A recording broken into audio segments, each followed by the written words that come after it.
Ցեղասպանության 111-րդ տարելիցին հայությունը ոչ միայն խոնարհվում էր, այլև հպարտանում։ Բաթումում ընթացող Եվրոպայի առաջնությունում ի պատիվ ծանրորդ Էմմա Պողոսյանի բոլորից վեր ծածանվեց մեր եռագույնը։ Երիտասարդների աշխարհի ու Եվրոպայի չեմպիոնն իր խոսքն ասաց նաև մեծահասակների հարթակում։ 86 կիլոգրամ քաշայինների պայքարում 19-ամյա հայ մարզուհին իսկական հայտնություն դարձավ։ Պոկուն վարժությունում մեր մարզուհին հաջող կատարեց բոլոր 3 մոտեցումները, բարձրացնելով 102, 105, ապա 107 կիլոգրամանոց ծանրաձողները արժանանալով բրոնզե մեդալի։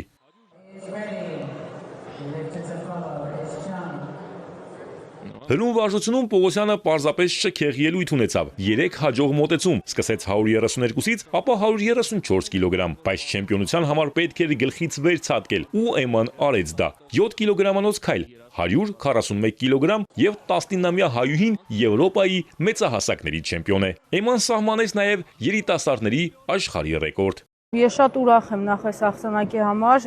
շատ տանջվել ենք մեր մարզիչների հետ միասին։ Ինձ մոտ չպետք է այսքանով բավարարվեմ ու պետք է ձգտեմ ավելիին։ Արել էի 136 կիլոգրամ ամենաշատը, իսկ այսօր 141 արեցի, դա ինձ համար նորություն էր եւ երիտասարդների ռեկորդ էր։ Հաղթանակը նվիրում եմ բոլորիս մեր հայ ազգին։ Այո, ես շատ էի սպասել ու շատ էի ուզում, որ այսօրով կարողանամ չեմպիոն դառնալ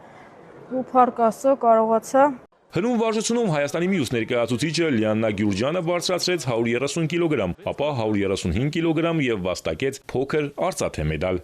Արամ Մանուկյան, Էպիկենտրոն,